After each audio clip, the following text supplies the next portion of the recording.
Good morning, BBC Radio Leeds Sunday breakfast. Andrew Edwards with you till 9. It's exactly 5 to 7. Now, I often say if you've got a religious event, service, something happening that you'd like us to mention on the programme, just get in touch. Tell you how to do that shortly. And this weekend, someone who's accepted the invitation, around 120 youngsters from West Yorkshire are attending what's being billed as Britain's biggest Muslim youth event. It's happening down in Hampshire. It aims to tackle misunderstandings around Islam and reaffirm the anti-extremism message. Well, Takreem Ahmad from Bradford is from the Ahmadiyya Muslim Youth Association, which has organised the event. He's travelled down from Bradford to Hampshire. Tell me about the message you want to get out of this event then, Takreem, and good morning to you. Good morning, Andrew. Well, first of all, once again, thanks for having me again on the show. So the event we're organising, it's the biggest Muslim youth event in Britain that we know of, and it's been taking place to tackle misunderstandings around Islam. So we want to show that Islam is actually a peaceful religion, and it's been targeted by these terrorist organisations who are trying to, mislabel Islam.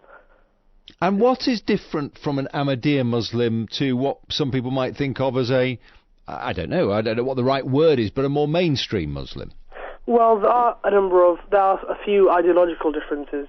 But one of the main ways that you can tell of an Ahmadi Muslim is that we try and show Islam as a peace religion. So we hold events like this.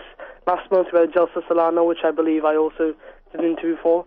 So we have a lot of these events going on, and we try and publicise Islam. We try to show its real image all the time. Has there ever been an example, though, of extremism involving an Ahmadiyya Muslim? So I take it you're doing this event and you're trying to get to the young people, and I absolutely get that. But is there actually a problem that you need to tackle?